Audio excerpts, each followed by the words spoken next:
At the beginning of the movie, Aisha talks to her therapist about feeling really worried and scared lately. She explains how things changed after something happened in her class, just after meeting her friend Carrie and her boyfriend, Levi. Later, she goes to a party with her friends and sees Levi cheating on her with a robot. This makes her really mad, so she starts drinking and ends up getting close with another guy at the party. Levi sees them together, and Aisha tells him they're not a couple anymore. She walks away and accidentally hurts her hand on some broken glass. Feeling shocked, she goes to the bathroom to take the glass out, but she finds wires inside her hand. When she pulls one out, she faints. The next day, Aisha wakes up and sees her hands and tummy are badly hurt, and she can see glowing wires inside her. She decides she wants to tell her dad about what happened. Aisha notices her dad has already left for work, so she decides to go to school. However, Carrie stops her, expressing concern. Intrigued to understand what's happening to her, Aisha talks to the humanoid androids on the school grounds. She shows one of the bots the wires inside her, hoping for an explanation. The android reveals that those wires are a processing system, shocking Aisha to realize she, too, is a robot. Feeling overwhelmed, Aisha hurries to her doctor to share her feelings. Dr. Sharon, seemingly aware of the situation, calms her down and activates some codes, putting Aisha into a standby mode. Dr. Sharon then quickly goes to the back of the office to get equipment. Dr. Sharon gathers equipment and delves into Aisha's memories, reviewing every detail. They also reach out to Aisha's father, Morgan, informing him that Aisha is now aware of her true nature once more. The next morning, Aisha wakes up in her bed after a troubling dream about harming her pet weasel. She laughs it off and prepares breakfast while chatting with her father, Morgan. After bidding her father goodbye, Aisha heads to school. There, she unexpectedly argues with Carrie about something from the previous day, but the details escape her memory, leaving her puzzled. In her classroom, Aisha meets Jenny, who noticed Aisha's injured hand with exposed wires the day before. Jenny tries to discuss Aisha's condition, but Aisha is confused. Aisha says sorry, but then Jenny produces a high-pitched sound that affects Aisha because only machines can hear such high frequencies. Feeling disoriented, Aisha quickly leaves the classroom. She then encounters the school's android, with whom she'd spoken before. The android notes that Aisha's behavior is the same as the previous day. Aisha pulls the android aside and asks why. After a check, the android explains that her memories were wiped. It then restores all her memories. Panicking, Aisha runs out of the school as she recalls the events from the previous day. She attempts to leave town, but her body won't cooperate. After these events, Aisha finds herself at an upscale outdoor gathering where Noah, the owner of a major tech company, is presenting nanobots that can fix deafness by connecting to the brain. The demonstration is impressive. However, one of Noah's employees discreetly informs him about the problem in the small town where Aisha lives. Back at the school, Aisha engages in a conversation with Levi, successfully obtaining codes used by students to control the robots for different tasks. Empowered by these codes, she activates dormant functions within her body, even halting her simulated menstruation. Aisha, filled with excitement over her newfound abilities, continues to experiment with various codes, exploring functions like facial recognition and data download. Unexpectedly, her memory is breached, triggering a vivid flashback of a child pleading with her not to leave. Before she can respond, her system malfunctions, causing her to collapse. Meanwhile, Noah and his employee discuss the challenges faced in the small town where Aisha resides with Noah's brother, Abel. Noah directs his brother to manage the issue and sends him off. Following a stumble, Aisha gets assistance from passing vehicles and pedestrians. Amid the chaos, her father hurries to her, convinced she doesn't require hospitalization. He brings her back home, assuring a prompt return. However, Aisha's heightened awareness lets her eavesdrop on her father discussing her challenges due to the werewolf issue with someone else, and its impact on her well-being. Morgan heads to Sharon's place to discuss Aisha's situation, feeling they can't keep going like this. Sharon warns him against revealing the truth, knowing Aisha's reality might lead to her being taken away. Alone at home, Aisha starts rummaging through her father's belongings, accidentally activating his tablet used to monitor her thoughts and actions. The story then shifts to a flashback from 4 years ago at a teachers' convention in Dallas. Aisha's father, Martin, notices her playing alone and strikes up a conversation. They quickly bond, and Aisha mentions that she's at the convention with her mother, Sharon, who's a professor. Later, Martin meets Sharon to get acquainted. That night and the following morning, a drunk Sharon goes to Martin's house, and they spend the night together. During this time, Martin confides in Sharon about how Aisha reminded him of his deceased 8-year-old daughter. Despite their connection, Martin and Sharon don't start dating, and Sharon never discloses Aisha's true nature as a robot. One afternoon, when Aisha asks Martin for a ride, she suddenly experiences a malfunction in his car. To address the issue, Martin activates a status mode for her. As they head home, Martin's frustration mounts because Sharon never disclosed this vital information to him.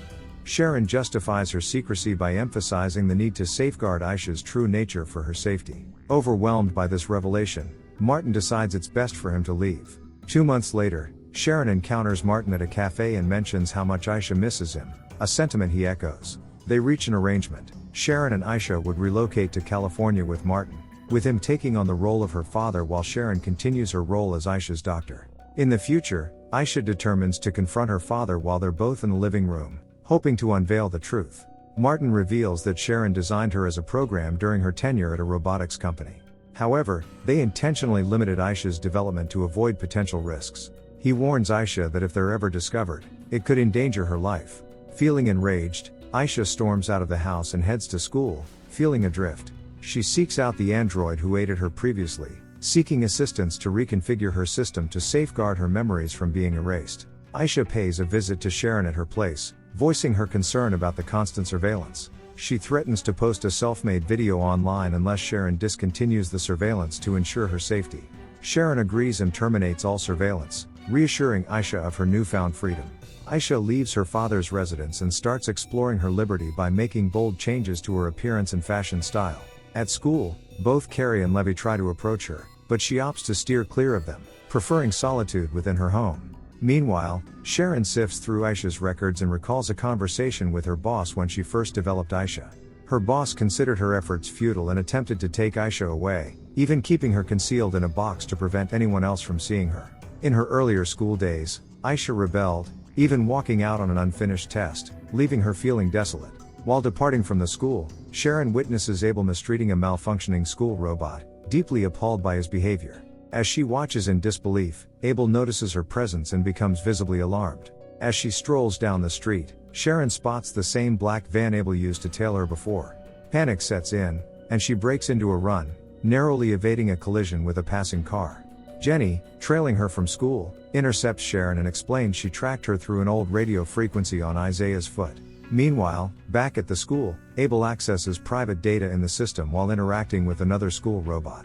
He stumbles upon the conversation between Aisha and the robot, along with an image of her injured hand showing wires inside. Nearby, Carrie clandestinely snaps a photo of the image outside the school. Jenny helps Sharon track her movements through the foot tracker and leads her to a secluded spot they used to frequent. Though Aisha's memory is hazy, they attempt to devise a plan. Aisha returns home to gather her things and convinces her father that leaving would be safer for her. Meeting Jenny and Levy, they agree to drive her out of the city. That night, Abel surprises Carrie in her car, erases the image she took, and injects her with an unknown substance before departing. Sharon and Martin convene to discuss Aisha's situation. Upon their return to Sharon's residence, they find Abel waiting, visibly distressed.